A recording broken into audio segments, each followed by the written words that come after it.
Hello mga kapatid, mapagpalang araw sa inyong lahat. Andito naman po tayo para magbahagi ng mga salita ng Diyos. Tungkol po ito sa ang mahalagang kaibahan sa pagitan ng Diyos na nagkatawang tao at ng mga taong kinasangkapan ng Diyos. Maraming taon nang naghahanap ang Espiritu ng Diyos habang siya ay gumagawa sa lupa at marami na ang nakasangkapan ng Diyos upang isagawa ang kanyang gawain sa paglipas ng mga kapanahunan. Subalit sa buong panahong ito, walang angkop na mahimlayan ang Espiritu ng Diyos, kaya nagpapalipat-lipat ang Diyos sa iba't ibang tao upang gawin ang kanyang gawain. Sa kabuuan, sa pamamagitan ng mga tao nagagawa ang kanyang gawain. Ibig sabihin, sa lahat ng taong ito, hindi pa tumitigil kailanman ang gawain ng Diyos, kundi patuloy itong naisulong sa mga tao hanggang sa araw na ito, bagamat nangusap na ang Diyos na napakaraming salita at nakagawa ng napakaraming gawain. Hindi pa rin kilala ng tao ang Diyos dahil hindi pa nagpakita ang Diyos sa tao kailanman at dahil din sa wala siyang anyong nahahawakan. Kaya nga kailangan tapusin ng Diyos ang gawaing ito. Ang gawaing ipaalam sa lahat ng tao ang praktikal na kabuluhan ng praktikal na Diyos. Para makamit ang layuning ito,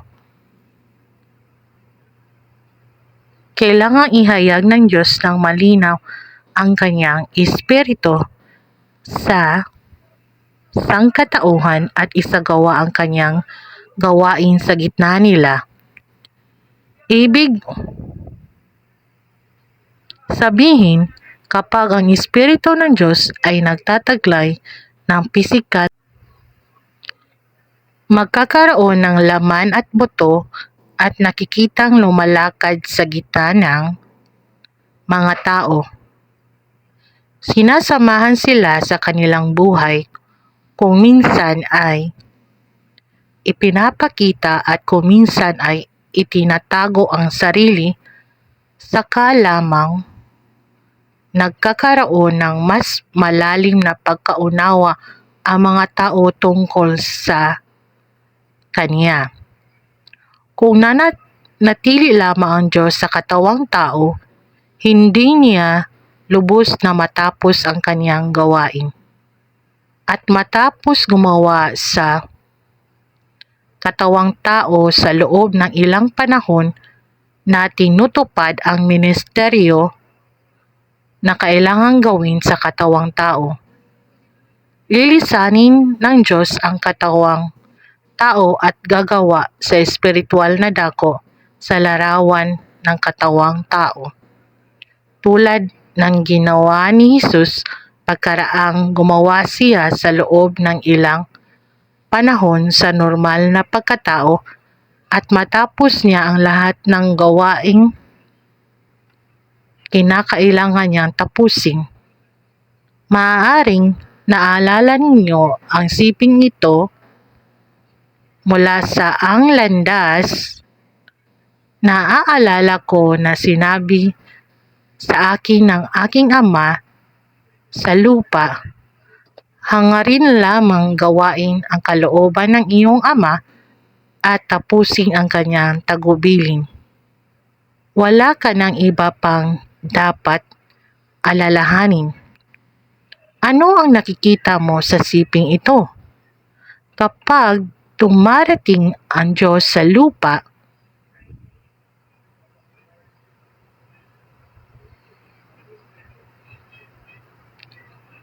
ginagawa lamang niya ang kanyang gawain sa loob ng pagkadiyos na siyang naipagkatiwala ng makalangit na Espiritu sa Diyos na nagkatawang tao. Kapag dumarating siya, nagsasalita lamang siya sa buong lupain upang isatinig ang kanyang mga pagbigkas sa iba't ibang paraan at mula sa iba't ibang pananaw. Ang kanyang mga layunin at prinsipyo sa paggawa, una sa lahat ay tustusan ang tao at turuan ng tao at hindi niya inaalala ang mga bagay na tulad ng mga pakikipag-ugnayan sa tao o ang mga detalye ng buhay ng mga tao. Ang kanyang pangunahing ministeryo ay ang magsalita para sa Espiritu. Ibig sabihin, kapag ang Espiritu ng Diyos ay pisikal na nagpapakita sa katawang tao, tinutustusan lamang niya ang buhay ng tao at inalalabas ang katotohanan. Hindi siya nakikialam sa gawain ng tao, na ibig sabihin hindi siya nakikilahok sa gawain ng sangkatauhan.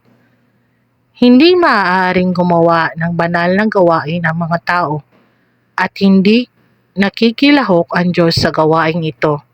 Sa lahat ng taon mula nang pumarito ang Diyos sa mundong ito upang isagawa ang kanyang gawain, lagi niya itong nagawa sa pamamagitan ng mga tao. Gayunman, ang mga taong ito ay hindi maaaring nagkatawang tao, yaon lamang mga kinasangkapan ng Diyos ang Diyos na ngayon samantala ay maaaring magsalita ng tuwiran mula sa pananaw ng pagkadiyos na inihahatid ang tinig ng Espiritu at gumagawa sa ngalan ng Espiritu. Gayon din, lahat ng taong nakasangkapan ng Diyos sa paglipas ng mga kapanahunan ay mga pagkakataon na gumagawa ang Espiritu ng Diyos sa loob ng katawang may laman. Kaya bakit hindi sila maaring tawaging Diyos? Ngunit, ang Diyos na ngayon ay Espiritu rin ng Diyos na tuwirang gumagawa sa katawang tao. At si Jesus ay Espiritu rin ng Diyos na gumagawa sa katawang tao. Kapwa sila tinatawag na Diyos. Kaya ano ang kaibahan? Ang mga taong nakasangkapan ng Diyos sa paglipas ng mga kapanahunan ay may kakayahang lahat na mag-isip at mga tuwiran ng normal. Naunawaan nilang lahat ang mga prinsipyo ng pag-uugali ng tao. Nagkaroon na sila ng normal na mga ideya ng tao at nagtataglay na sila ng lahat ng bagay na dapat taglayin ng normal na mga tao. Karamihan sa kanila ay may pambihirang talento at likas na kanilang mga talento na mga kaloob sa kanila ng Diyos.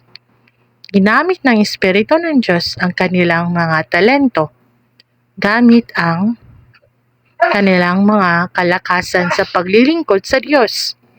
Subalit, ang diwa ng Diyos ay walang mga ideya o kaisipan, walang halong mga layunin